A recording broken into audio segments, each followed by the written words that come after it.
Diabetes এর সাথে fatty লিভারের যদি আমরা একটি সম্পর্ক নির্ণয় করতে চাই, আসলে এটির সাথে কিভাবে আমরা সম্পর্ক নির্ণয় করতে পারি? স্যার একটু আগে যে কথাটাই বললেন, আমরা যখন যদি অন্যদিন ডায়াবেটিস নিয়ে আলোচনা করি তখনও কিন্তু একটাই কথা বলবো যে আমরা অতিরিক্ত খাচ্ছি, কম পরিশ্রম করছি, জি এবং আমার ক্যালোরি জমা হচ্ছে। তো ক্যালোরি কিভাবে জমা হবে? ক্যালোরি তো গ্লুকোজ। জি সেই গ্লুকোজটা রক্তে যখন সীমা পার হয়ে যাবে তখন ডায়াবেটিস হচ্ছে। কিন্তু এখানে কিন্তু সম্পর্কটা কেমন হচ্ছে, যে যে গ্লুকোজটা আমরা ব্যবহার করছি ফুয়েল মানে জ্বালানির উৎস হিসাবে, সেটি যদি ব্যবহার না করি সরাসরি তার অর্ধেক লিপিড হয়ে যাবে। আর একটু আগে যে বললেন যে লিপিড রক্তে ভেসে বেড়াচ্ছে, তাহলে ওই ভাসমান লিপিডের সংখ্যা বেড়ে যাবে জি এবং ওদের একটু পছন্দনীয় জায়গা হলো লিভারে জমা হবে। তাহলে ডায়াবেটিসের রোগীর ক্ষেত্রে কিন্তু অন্য ঘটনা ঘটে। ডায়াবেটিসের রোগীর কিন্তু আমরা সবসময় চাই যে রক্তের গ্লুকোজ কন্ট্রোল থাকুক, আবার হাইপোগ্লাইসেমিয়া না হোক, তার জন্য কিন্তু একটু বেশিই থাকে। G number one. Number two হলো ডায়াবেটিসের রোগীর যে রক্তের কোলেস্টেরলের ধরন, এটা কিন্তু মারাত্মক একটা ধরন।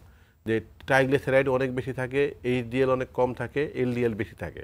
এটা কিন্তু স্যার একটু আগে যেটা বললেন, পরে হয়তো আমরা যদি সুযোগ হয় আরও বিস্তারিত বলতে পারি যে হার্ট অ্যাটাক কেন হচ্ছে, রক্তনালী যে অ্যাথেরোস্ক্লেরোটিক চেঞ্জ যেগুলো হচ্ছে, স্ট্রোকও হচ্ছে, কিন্তু পায়ে রক্তনালীর সমস্যা হচ্ছে, ইরেকটাইল ডিসফাংশন হচ্ছে, মানে প্রতিটি রক্তনালী কিন্তু ক্ষতিগ্রস্ত হচ্ছে একই কারণে। কিন্তু একই কারণে এখন এগুলোর কিন্তু মাদার ডিজিজ সেটা হলো ডায়াবেটিস। তাহলে বিপাকীয় যে কোনো রোগ যদি আমরা কল্পনা করি, তার এক নম্বরে গিয়ে কার্বোহাইড্রেট বিপাক, শর্করা বিপাকের যে অস্বাভাবিকতা মানে ডায়াবেটিস, সেটিই কিন্তু হয়ে গেছে। কিন্তু একটা জিনিস যদি আমি খুব মানে সহজেই চোখে পড়ে এমন বলি যে সারা পৃথিবীতে 5 জনে 1 জনের ফ্যাটি লিভার আছে, কিন্তু ডায়াবেটিসের রোগীর 50 জনের 100 জনের 50 জনের বেশিরই কিন্তু ফ্যাটি লিভার আছে। আচ্ছা আচ্ছা। দেখেন কত বেশি। অর্থাৎ যারা ডায়াবেটিসে আক্রান্ত তাদের ফ্যাটি লিভার হওয়ার প্রায় আড়াই গুণ। সম্ভাবনা আড়াই গুণ নন বেশি। ডায়াবেটিসের প্রায় আড়াই গুণ বেশি জি। তাহলে এটি কিন্তু অন্য দেশের তুলনায় যদি বাংলাদেশের কথা বলি, বাংলাদেশে প্রায় 100 জনের 60 জন, আরও বেশি। কারণ ওই একই কারণ, কিন্তু অস্বাস্থ্যকর জীবনযাপন, যে কম পরিশ্রম, বেশি খাওয়া এবং খাবারটা শর্করা এবং লিপিড সমৃদ্ধ খাবার। তাহলে এটা কিন্তু বড় একটা চ্যালেঞ্জ। কিন্তু যদি আমরা আবার উল্টা দিকে যাই, যে চিকিৎসা করে ফলাফল আশা করি, তখন অন্যদের তুলনায় ডায়াবেটিস রোগীর ফলাফলও খারাপ। তো এই জন্য কিন্তু সম্পর্কটা একদিকে তৈরি হওয়ার ক্ষেত্রে খুব নিবিড়, চিকিৎসার ক্ষেত্রে উল্টা আরো খারাপ। তাহলে এটাকে যদি আমরা মাথায় যারা ডায়াবেটিসে আক্রান্ত আছেন তারাও যদি আবার ফ্যাটি লিভারে আক্রান্ত হয়, তাহলে তাদের চিকিৎসার ফলাফলটাও খারাপ হতে পারে, অনেক খারাপ হতে পারে। তবে একটা আনন্দের খবরও আছে যে ডায়াবেটিসের কিছু কিছু রোগ ওষুধ কিন্তু ফ্যাটি লিভারের জন্য আবার কাজ করে। আচ্ছা, তো সেটি কিন্তু আছে। কিন্তু আমাদের এখন মূল ভাবনা হলো বাংলাদেশে প্রায় 2 কোটির কাছাকাছি মানুষ আছেন ডায়াবেটিসের, এবং এদের বয়স্কদের 100 জনের প্রায় 60 জনের কিন্তু ফ্যাটি লিভার থাকার সম্ভাবনা আছে। কিন্তু এবারের যে থিম, যে be vigilant, screen your liver and save your life, তাহলে এটা আমরা যারা শুনছেন সকলকে অনুরোধ করব যে স্যার যে একটু আগে বলছেন শুরুতে কোনো লক্ষণ দেখা দিবে না, কিন্তু তারপরে কিন্তু আগিয়ে গেল কিছু কিছু, তাও কিন্তু সুনির্দিষ্ট লক্ষণ দেখা দিবে না, সামান্য কিছু লক্ষণ দেখা দিবে। তার আগেই আমরা নিজেদের উদ্যোগে ব্যাপারটা জেনে নিব যে আমার ডায়াবেটিসের অবস্থা কেমন, আমার ফ্যাটি লিভার আছে কিনা, যদি থেকে থাকে তার পর্যাপ্ত পরবর্তী ব্যবস্থাপনায় আমাদেরকে যেতে হবে। যেটিও কিন্তু জীবনযাপন পরিবর্তন সংক্রান্ত ব্যবস্থাপনা দিয়েই শুরু হবে। ঔষধ এবং কাউন্সেলিং দুটোর কথাই আপনি বলছেন, লাইফস্টাইল মডিফিকেশন সবগুলোর কথাই আপনি বলতে চাইছেন।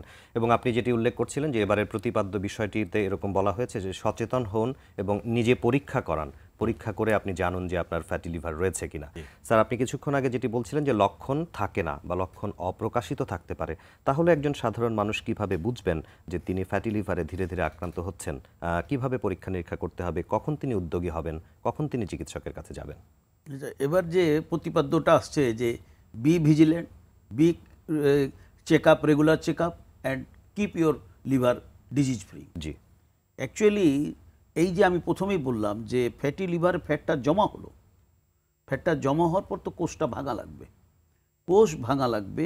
কোষ ভাঙা পর্যন্ত দেখেন কোনো উপসর্গ থাকে না, কিন্তু যখন কোষ ভেঙে যাবে তখন একটা ইরিভার্সিবল চেঞ্জের স্টার্টিং আরম্ভ হবে। আচ্ছা, তো এই জন্যই যখন ধরেন যে আমরা কেউই একটু মোটা হয়ে গেছি বা অস্বাভাবিকভাবে মোটা হয়ে যাচ্ছি, তখন আমাদের চিন্তা করা উচিত যেহেতু আমি ফ্যাটি, আমার ফ্যাটি লিভার থাকবে, তখনই আমাদের চেক করা উচিত।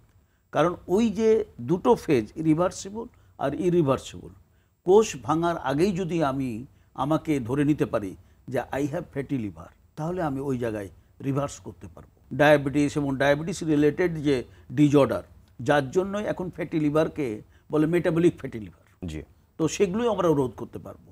তাহলে এই জায়গাটা আমাদের জন্য খুব ভাইটাল, যে আমাদের এই অবস্থাটা যখনই আমাদের ওয়েট বেড়ে যাবে বা বিএমআই বেড়ে যাবে, প্লাস হলো যে আমরা কোনো কারণে টেস্ট করতে যে এসজিপিটি বা লিভার এনজাইম বেশি আছে, তখনই আমরা আমাদের প্রতি সচেতন হয়ে যাব। তখনই সচেতন হব এবং তখনই চিকিৎসকের চিকিৎসা পরামর্শ আরম্ভ অনুযায়ী প্রয়োজনীয় পরীক্ষা নিরীক্ষাগুলো আমরা করিয়ে নেব। আর বেসিক জিনিস হলো ওই যে একই কথা, খাবার কম, হাঁটা বা কায়িক পরিশ্রম বেশি।